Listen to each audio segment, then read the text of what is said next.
Assalamualaikum warahmatullahi wabarakatuh. Perkenalkan, nama saya Fernasya Fakrezal Faputri dari Prodi Bimbingan Konseling Islam 3A Fakultas Usuluddin Adab dan Dakwah. Dalam mata kuliah perbandingan agama ini, kali ini saya akan mempresentasikan tentang agama Protestan. Mata kuliah perbandingan agama ini diampu oleh Pak Dr. Samsul Hidayat MA. Baiklah, di sini saya akan menjelaskan tentang sejarah agama Kristen Protestan. Pengertian agama Kristen yang sesungguhnya adalah diambil dari kata Kristen itu sendiri, yang berarti Kristus atau Kristus kecil jadi pengertian agama. Kristen secara umum adalah agama Kristus, namun ini hanyalah sebutan saja.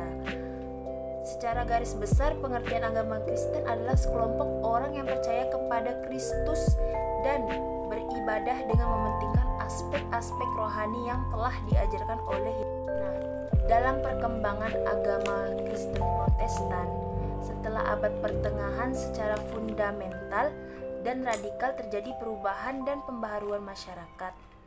Selama abad 15 sampai 16 mulailah zaman Renaissance. Prancis, Renaître, lahir kembali suatu masa transisi suatu abad pada pertengahan dengan zaman modern. Gerakan humanisme di Eropa mempunyai dampak positif dan juga negatif terhadap gereja. Individualisme menjadi faktor penting di Eropa ketika itu karena di satu pihak menimbulkan suatu perubahan kebudayaan bangsa Eropa yang mendasar, dan di lain pihak gereja terkena akibat kemerosotan moral. Pada tingkat kepausan terjadi perpecahan, sebaliknya raja-raja mempunyai pengaruh yang lebih kuat sehingga wibawa paus menjadi merosot. Kehidupan mewah dalam kehidupan paus melebihi kemewahan saja. Raja-raja Prancis dan Inggris, sementara itu perubahan sosial politik sangat tajam sehingga kedudukan para rohaniawan dan biarawan kehilangan monopoli dalam masyarakat. Pada puncaknya, gereja menyalahgunakan wewenangnya antara lain karena menjual surat indulgensi, penghapusan siksa, dan absolusi kepada para jemaat gereja. Hal ini karena adanya kejengkelan para jamaat di sekitar pimpinan gereja. Penyebab ini yaitu lahirnya Kristen Protestan, di mana nampak adanya perbedaan antara teologi dan Alkitab, sehingga menurut Luther yang ketika itu menjadi anggota Ordo Agustin di bawah pimpinan Johann van Staupitz, untuk menyetuskan reformasi, Luther tidak dapat menerima dilakukannya penjualan indulgensi oleh Dominikus Johannes Tetzel dari Keuskupan Agung. Maka Albrecht dari Mainz di masa Paus Leo X untuk mendapat dana membangun gereja Sultan Petrus guna kebanggaan gereja itu, oleh hal itu berarti merendahkan martabat Tuhan mereka, di mana pengampunan dosa dan perdamaian dengan gereja bisa didapat dengan uang tanpa sakramen. Baiklah, setelah itu saya akan menjelaskan tentang pembawa agama Kristen Protestan. Pembawa agama Kristen Protestan yaitu adalah Martin Luther, tokoh pendiri agama Kristen Protestan. Dapat dikatakan tidak lain adalah Martin Luther.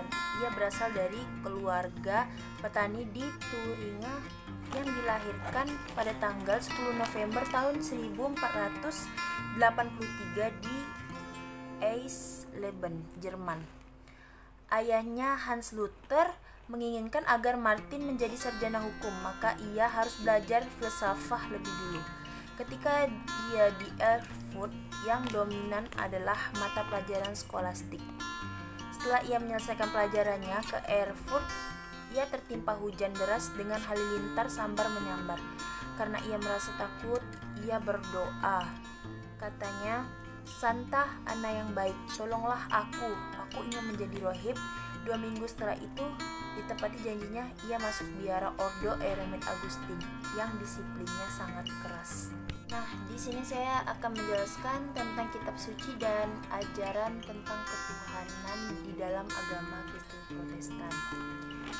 Jadi kitab suci Protestan di sini sama dengan kitab suci Kristen Katolik, yakni Alkitab dengan penyebutan nama Injil yang diambil dari Perjanjian Baru. Namun perbedaannya, dalam Alkitab suci Protestan dalam Perjanjian Lama ada 39 bab, sedangkan Katolik cuma 45 bab. Di dalam Perjanjian Baru ini, dalam Protestan dan Katolik ada 27 bab. Injil itu adalah nama kitab yang ada di dalam Perjanjian Baru. Isi dari Perjanjian Lama dan Baru tidak ada perbedaannya. Maka kalau kita perhatikan juga bacaan Alkitab di dalam Misa Kudus Minggu umumnya, bacaan pertama dan Mazmur diambil dari Perjanjian Lama. Bacaan kedua dari surat-surat para rasul Perjanjian Baru, dan bacaan Injil dari salah satu dari keempat Injil Perjanjian Baru. Sedangkan pada misa harian, bacaan pertama diambil dari Perjanjian Lama atau surat-surat para rasul dari Perjanjian Baru, Mazmur dari Perjanjian Lama, dan Injil dari Perjanjian Baru juga. Dan di dalam agama Protestan ini juga mempunyai para nabi-nabinya, yaitu dari dalam Alkitab jelas sekali menyampaikan bila Rasul ialah seorang yang dipilih untuk menyampaikan kabar gembira, yakni kabar kebenaran Tuhan Yesus kepada seluruh anak-anaknya, agar percaya dan terus yakin akan ajarannya. Rasul yang dipilih Tuhan Yesus juga jelas akan berkaitan dengan hal berikut ini. Di antaranya, Rasul akan menjadi seorang saksi kematian Tuhan Yesus dan telah dibangkit dari antara orang mati. Dan yang kedua, diberikan tugas oleh Tuhan untuk pewartaan Injil atau mengajarkan kebenaran yang berasal daripadanya. Nah, dalam abad baru dan zaman sekarang, seorang rasul memang bukan lagi memiliki tampilan seperti rasul pada zaman Tuhan Yesus, tetapi masih bersama-sama dengan muridnya. Namun sekarang rasul lebih dikenal dengan orang-orang yang membagikan semua kebenaran firman Tuhan. Nah, jadi para rasul juga ialah saksi gereja dalam Kristus. Gereja yang benar ialah juga memiliki ajaran sesuai dengan ajaran Tuhan Yesus, namun akan berbeda dengan gereja yang hanya dijadikan kedok semata yang mana jelas tidak berlandaskan firman Tuhan. Dan selanjutnya, ini yang terakhir, saya menjelaskan adanya titik penemuan persamaan ajaran Kristen Protestan dan Islam. Jadi agama merupakan aturan atau tata cara hidup manusia dalam hubungannya dengan Tuhan dan sesamanya.